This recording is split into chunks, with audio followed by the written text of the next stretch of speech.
My name is Jason McKinney, and Choroideremia Research Foundation has the opportunity to meet a great member by the name of Mr. Mike Martens. We have here. How you doing today, Mike? Doing well. All right, that's great. Hey, I'm looking forward for me and the rest of us to get to know you. Why don't you tell me where you're from? I've lived in the Fresno, Clovis area all my life. And that's almost 58 years worth of time. So yeah, I was in my younger years, I grew up kind of in a similar area down there, the Bakersfield, Tulare, Visalia. okay, So yeah, not we're about 45 minutes north of Visalia and about an hour of Bakersfield. All right, not bad. So yeah, I'm a born and bred native Californian like you. So, but hailing from East Texas now. So I'm still trying to learn how to get the accent. What's your occupation now? I was a postal employee for 25 years, and due to a workplace injury and the choroideremia, they were basically forcing me to retire. So I've been retired since 2009. Gotcha. How did you feel about kind of being forced to retire there, or the way that happened? It was not a pleasant experience at all. I actually was going to talk to a supervisor of mine, and I ran directly head on into a meeting that was about removing yours truly. One day I'm fully employed, enjoying life and all the frustrations that go along with work. The next day I was retired. And that was a very bitter pill to swallow. Oh, I can imagine. Now, that being said, what positives do you think you've been able to get out of being able to retire and take that time as you've gone through your choroideremia journey?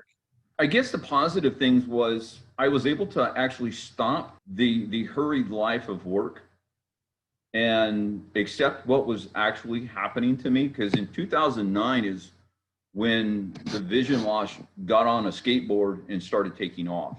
It was an unfortunate moment in my life, but it was also a good time because I went from being central acuity in both eyes to losing my central acuity in my right eye, to where for me to look out of my right eye, I literally have to put my chin on my left shoulder to see anything. And in retrospect, it was the perfect time to retire. My daughter had 2.5 more years of high school to go. So I was able to spend a lot of time with her, help her through high school and, stuff. As you know, most teenage kids struggle a lot at that time. There was some really good things that came out of that unfortunate time.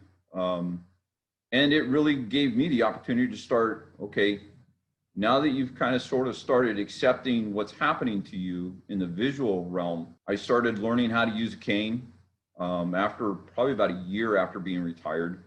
Because them damn fire hydrants like to jump out in front of you, or a light pole. And I just started gaining traction as a person that was going to go blind, and learning that my freedoms were going to be a little more difficult, but I was going to be able to run with this. That's absolutely true. What a great perspective, Mike.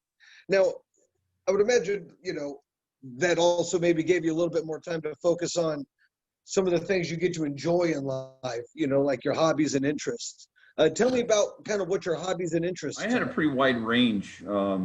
Growing up, I lived out in the country. It's where I live used to be country, and now it's all surrounded by city. And I was out in the country another 10 miles. I was in 4-H.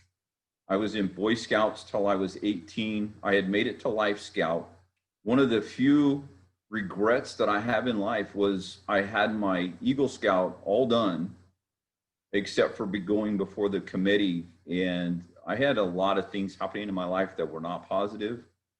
And before I realized it, time ran out and I could not achieve the Eagle Scout award.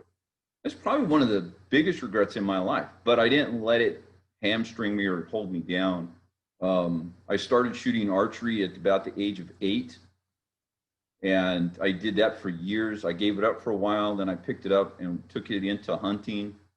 Interest and hobbies are also, I used to do a lot of outdoors hiking. Now I've, with the inability to drive anymore, I taken up to finding any city sidewalk or any city trails that I can get on when it's comfortable outside. And my dog and me just go. Another one, if I'm kind of stuck here at the house is I like working with wood, not so much in carving and stuff like that, but I like building cabinetry, stuff like that. Well, that's fantastic, Mike. And I know that you're very adept on the archery side, is my understanding. Tell me how you've adapted your hobbies to your vision loss along the way.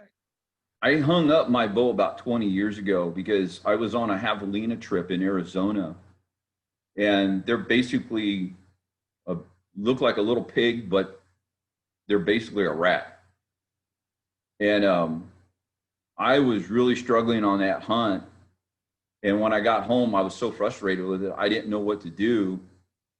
And I did not want to wound or, not make a clean kill on an animal.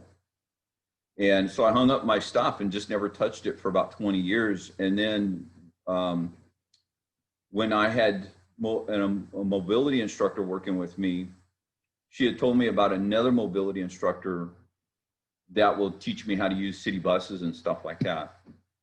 And in working with him, we were on a really long bus ride one day, and he asked me what my hobbies were. And I said, well, one of them is, I love to shoot archery, but I haven't done it in years. And he goes, you should go check out this place called Break the Barriers.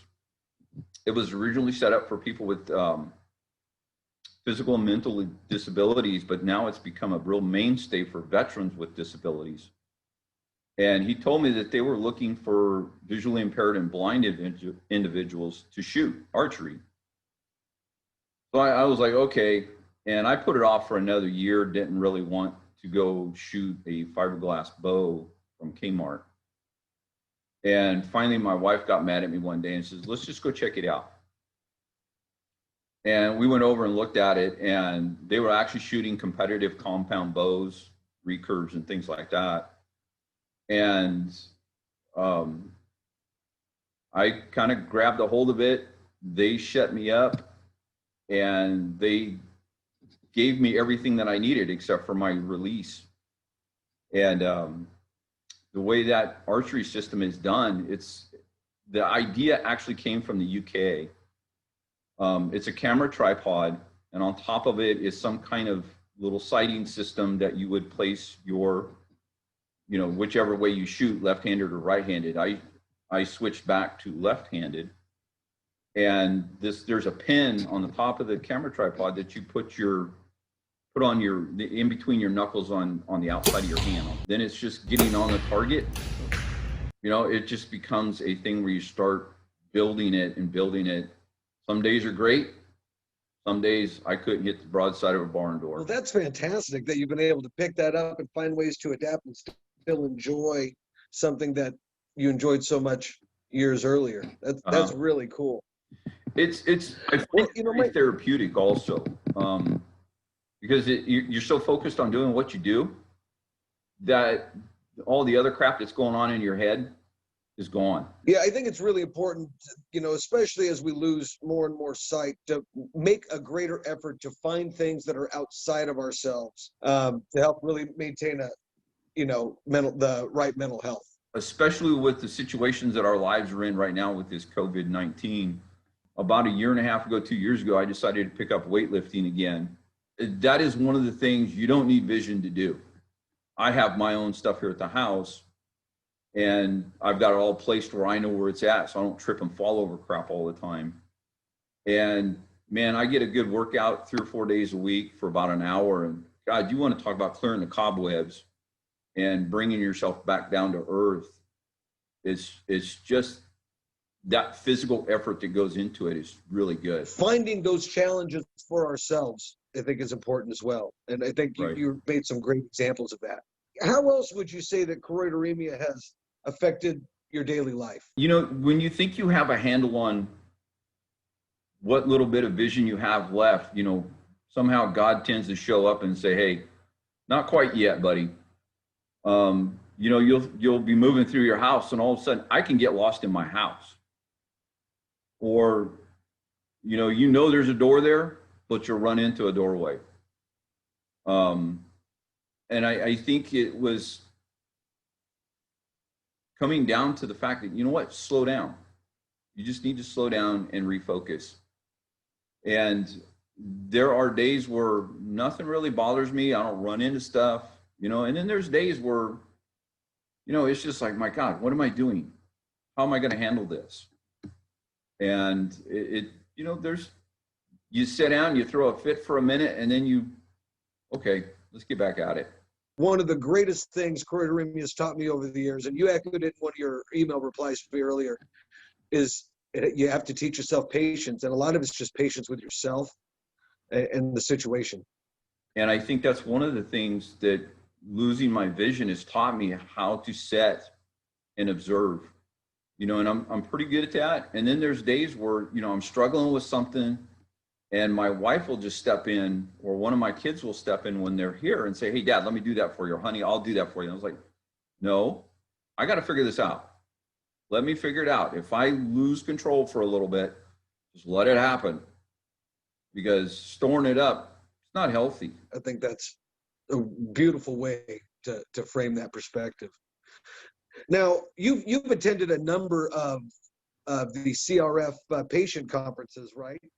Tell me kind of what your favorite conference was, and what your takeaways have been from the CRF conference experience. My wife and myself and our daughter attended the very first conference we ever went to, was in 2012 in Boston. The experience was great. It was kind of an aha moment. It was also a little unnerving, never meeting that many guys that are losing their vision. And long story short, that was a difficult. It was a difficult but great trip. The other conference that we attended was in 2016 in Philadelphia, and that was a wonderful trip. We were a lot more relaxed. We got to meet a lot more people, and I think we were sitting at a breakfast table or lunch table, and I heard you over say, "Hey, I got to touch the Liberty Bell." And I remember asking you, how did you do that? Well, since we're blind, we get to touch it. I was like, I looked at it and I said, okay, we're going to go find out tomorrow. And the next day, my wife and me went over there, stood in this massive line, got all the way up, never asked to touch the bell. The ranger that was standing guard was a young woman. She asked me, and I said, I would love to. And that place was just a madhouse. You could hear conversations and stuff going on all over the place. When that ranger dropped the rope to take me into that area where the bell was at, that place just, you could hear a pin hit the floor. It just went dead silence. And that was such a reverent moment for me, touching a piece of history like that. And I think I remember when we got back, I found you and I was like, man, what an experience that was. Do you take advantage of many adaptive technologies? The ones that I use mostly is my iPhone and my iPad. Being that I have been retired for so long, my computer skills have diminished quite a bit. But I find most anything and everything that I need, I can do on my iPhone or my iPad. I love the voiceover on there. I have an adaptive piece of equipment. It's called the Pearl Camera Open Book. And that's a OCR, an optical reading, character reading system.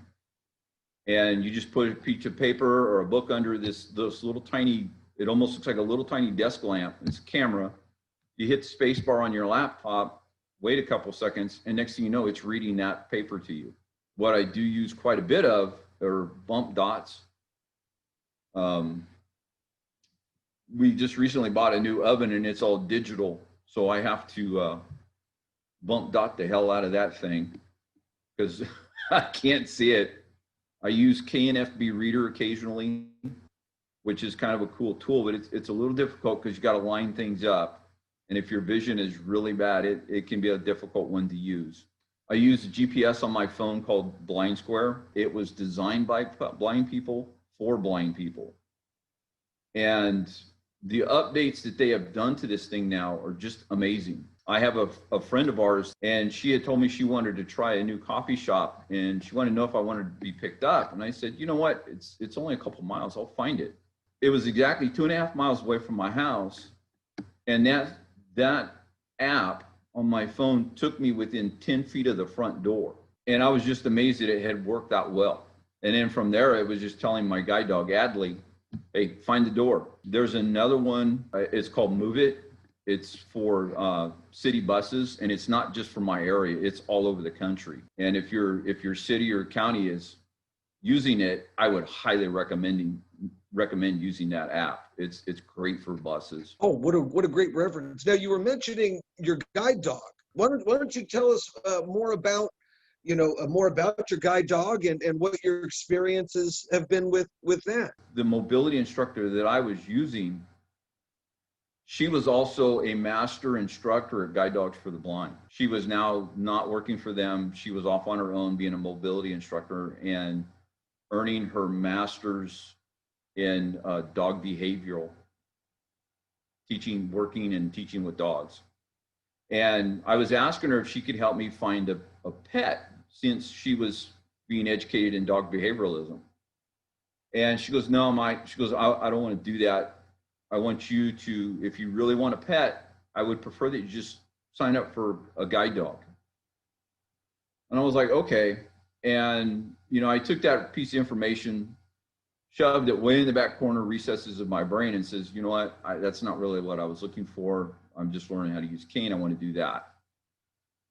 And just by chance, a friend of mine had sent me a email on a TED Talk with a woman talking about the use of a guide dog.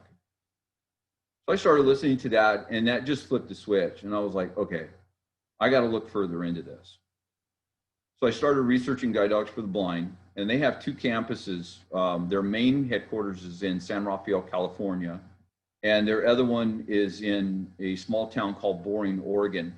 I was reading their webpage and looking at it, and I looked at my wife one day and I said, I'd really like to take a trip up to San Rafael for the day or for the weekend and go check out this place.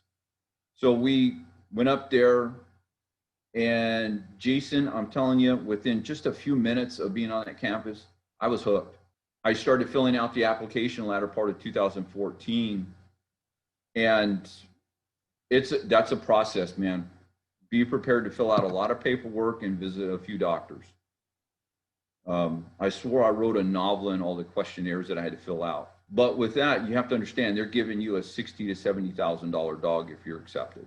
It took me 8 months to get through the entire process. And in that process, there was multiple phone conversations with different heads over there, nurses, staff, finding out your physical well-being, your mental well-being, why are you looking at doing this?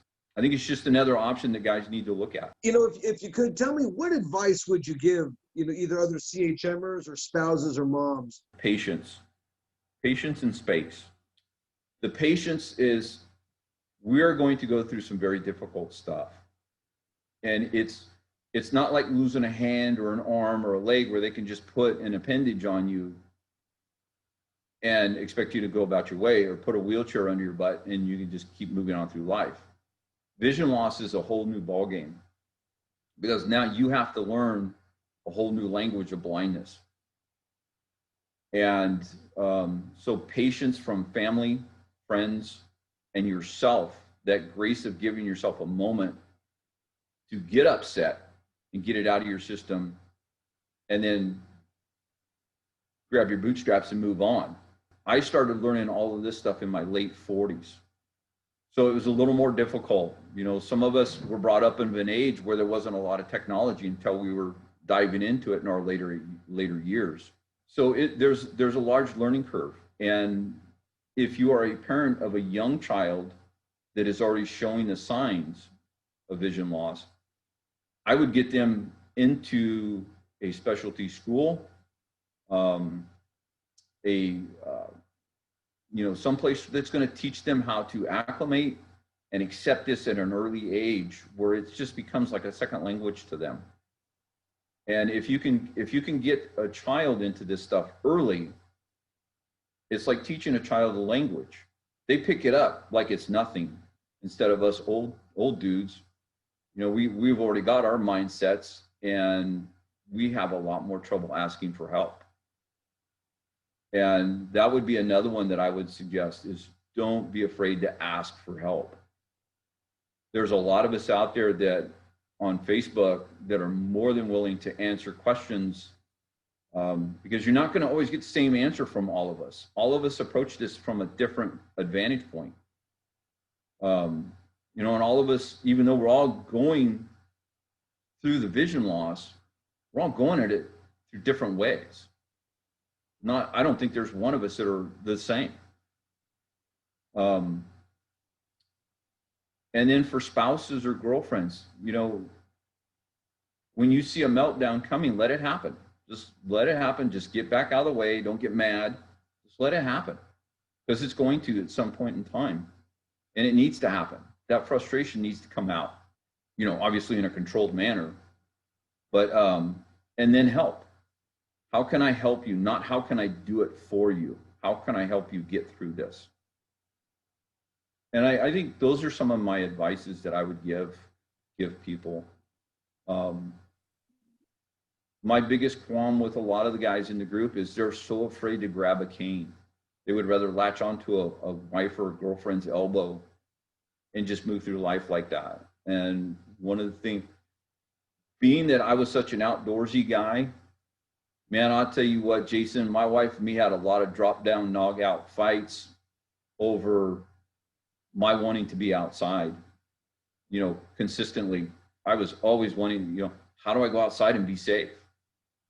And, you know, she still works. So I didn't want that burden to be on her.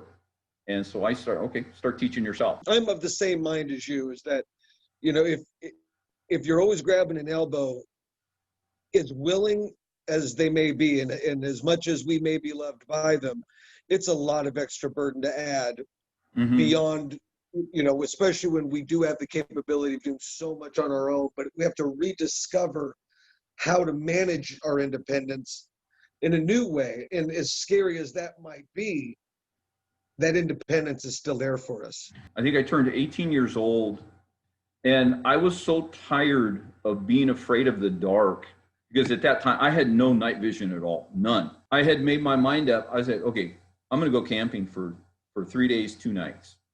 I'm going to find a road that literally runs out and dead ends into a mountain, and then I'm going to put my backpack on and I'm going to go from there. I ended up at a place called Wishon Reservoir, which is about an hour and a half from my house to 2 hours away from my house, up in the Sierra Nevadas. It's about 8,000 feet. And I found a road that I was somewhat familiar with from hunting up there. I took that road, parked my truck, put my keys in my back pocket, threw a backpack on. I remember telling myself, okay, let's go scare the crap out of yourself. And I walked for probably about 4 or 5 miles, found a nice little camping area, and I stayed there. I refused to leave. There was, you know, that little devil was sitting on one shoulder, and the other confident guy was sitting on the other shoulder. And I swear I had arguments with myself like that for 3 days. And the hardest ones were at nighttime, because you can't see anything. And especially up where I was at, there was nothing but stars. I walked out of those mountains on the 3rd day a different person, because I felt I had conquered my fear of the darkness. And now I have no problem going out in the dark. I'll take my dog out at 10 o'clock at night sometimes and go out for a couple of mile walk. And it scares my wife, but it doesn't bother me. And it takes a lot of courage, and there's something to be said for realizing, you know what, it's okay to be scared, but still get out there and try. The last thing I have for you, Mike, is I wanted to ask you, you know, what does the CRF mean to you, and how has the CRF impacted your life? That's a difficult question, man. I was bored out of my mind one day, not knowing what to do. And just out of curiosity, I was sitting on the computer, and I was on Facebook, and I typed in choroideremia. And a couple of web pages, Facebook pages popped up. And the last one I looked at was a thing called the Choroideremia Research Foundation. So I clicked on it, and there was a picture of this dude, long-haired dude, somewhat trim. Come to find out, it was Corey from years and years ago. And I looked at it, and I started reading the page, and I was amazed at what I was reading. I was like, I didn't know some of this stuff. I'd never heard of some of this stuff. And wait a minute, there's something in here that they're actually working on something to fix this problem. It took a while to get in contact with Corey, but I finally touched base with him. And it was like talking to my brother, because he actually understood where I was coming from and what I was talking about. And I think our very first conversation was like 3 hours. And next thing I knew, we were flying to Boston in June. And in 3 months, we made all these decisions to change our lives and what we were doing, and rechanging vacations that had already been set. It has been one of the most best personal experiences that I've ever come across. Even to the point where I was actually accepted into one of the natural history studies at UCLA. And from UCLA on there, I was one of the guys that was accepted to go up to Portland, Oregon. There's days where I'm sitting back and going through that procedure and thinking to myself, I still can't believe this has happened. Growing up, and even into my 40s, being told, Mike, I don't know what, from my doctor, I don't know what to tell you to do. There are no cures, there's no saving, there's no nothing. Yours is just one that we're still studying. And it's been a godsend. It really has. I feel it was something that was sent to me. It's been one of the most supportive things, because we can get on Facebook or the Yahoo support group and ask a question. And somebody that is walking in your shoes can answer that question or give you an idea. And I have never, I guess to put it plain and simple, I met family that I didn't know I had. Actually have family now that knows what I'm dealing with, and I know what you're dealing with. It's been kind of it sounds weird, but kind of a calming experience, because there are others out there other than that I thought was me on this little island all by myself. And it's been a great experience. I've met some fantastic people. There's people in the group that aggravate the hell out of me, but I'm sure I do that to some too. But yet we can all come together and have a good time when we need to. And I think that's where the conferences are really good, a good thing. And just like a real family, you know, we don't always see eye to eye, but we're always there for each other. Oh, absolutely. Oh yeah. You know, and I'm excited that you've been able to find us and join the CRF family. And I really appreciate that you've taken the time to share your life experiences and advice with us today. Thank you so much, Mike. Oh, you're welcome, Jason. I truly, through this, I hope this helps somebody. I really do. It already helped me.